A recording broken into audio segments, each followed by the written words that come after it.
Okay, so we got this idea that we can measure or that we have can characterize how responsive the quantity demanded is to a price change.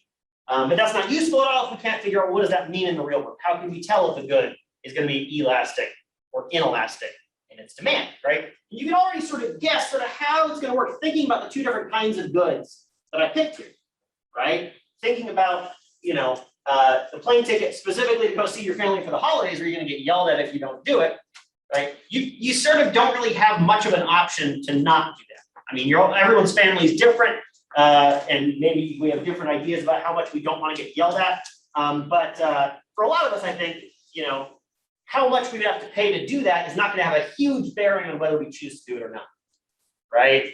We sort of don't really have an option not to buy it. Whereas the TV, we can not buy that super easy, right? If you have to spend another couple of years watching stuff on your phone, that's not the end of the world, right? Not a huge deal. And I want to be clear, this is not about how much we value something, right? Because I mean, at $100, about the same number of people said yes, right?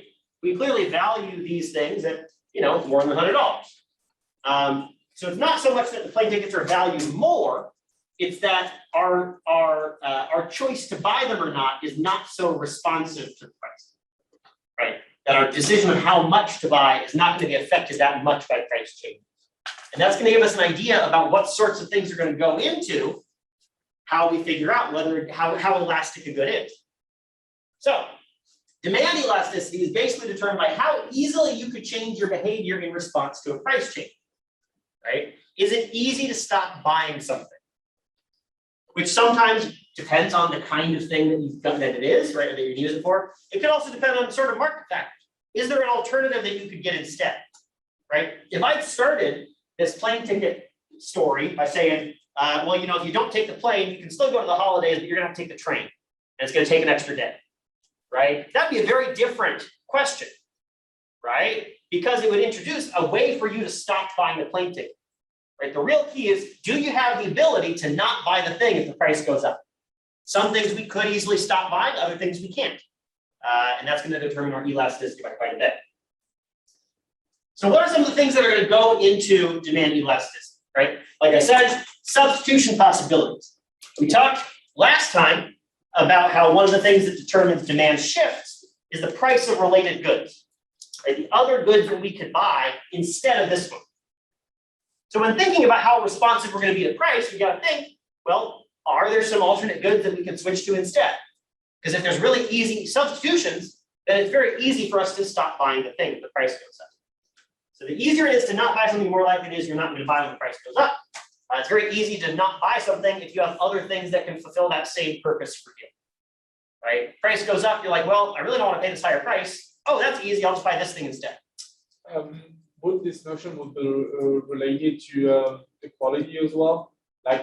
Yeah. Could be, yeah. So for example, let's say that you're talking about, I really want to buy some really high quality shoes, right? And then you go to buy the shoes and they're twice as expensive as you thought they were going to be. Are you still going to buy them or not? Well, if there's some slightly less high quality shoes that are also there that you could buy for a lot less, then you're probably not going to just continue to buy the really expensive ones, right? So a lower quality version of something could be a substitute.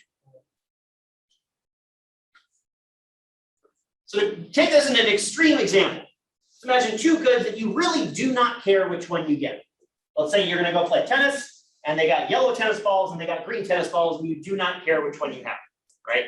In this case, these are what are called perfect substitutes. If you literally do not care which of two options that you have, then the only thing that's distinguishing them is the price. So you're just going to buy whichever one's cheaper, right? So imagine they're both the exact same price. They're both $1 a ball, okay? You don't care which one you get. Maybe you get half yellow and half green. One of them rises in price to $1.01 of a cent. You're not going to buy that one anymore. It's too expensive. Why buy that one when you can buy the cheaper one, right?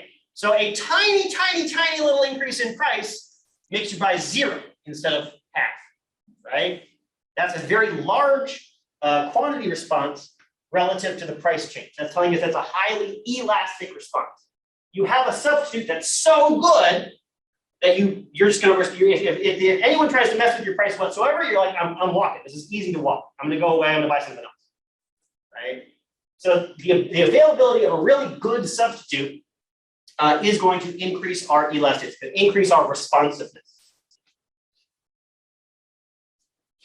Let's go in the other direction. Something there's no substitute for, food, right? You can't not get food, right? I mean, if you want to get picky, you can be like, well, one substitute for buying food is you could grow your own, but let's not get into that. But in general, you got to have food, right? So, and you're going to need to eat more or less the same amount of food every single day, no matter how expensive it is, okay? There's not that much range that you have in your options of how much food to eat. This tells us that demand for food is likely to be very inelastic, right? Price of food can double, and you're probably going to keep buying a similar amount of food. You'll have to, give up other stuff instead. Additionally, so there's no substitutes here, right? Opposite of the tennis ball scenario, price of food could double, triple, quadruple. You would do everything that you could to not eat that much less than you currently do. Additionally, this also tells us another thing about this idea of substitutes and elasticity, is that it depends how we define the market. The more general we think of the market, the less substitutes there's going to be. So there's no substitute for food, right? But there's lots of substitutes for specific kinds of food, right? So food is very inelastic, but chocolate chip cookies and ice cream is our substitute, right? They're both desserts, or just different kinds of cookies even, right? If the price of chocolate chip cookies doubled, you'd be like, well, I guess I'll just eat Oreos instead, right? That's super easy. You're not going to eat less food if the price of food doubles, but if the price of Oreos specifically doubles, you can just stop buying those, buy a different cookie, right? So the market for food, demand for food as a whole, very inelastic. There's no substitutes. Market for a specific kind of food might be highly elastic if there's a lot of substitutes. So we have number one on demand elasticity, substitutes. I'm going to go into some other determinants, but often this is the big one to think about. Right? If you're trying to think, is the demand for this good going to be elastic or inelastic? The first place you should think about is how good, how close are the substitutes that are available. And if they're really, really good, it's probably highly elastic. And if they're really, really bad, it's probably inelastic.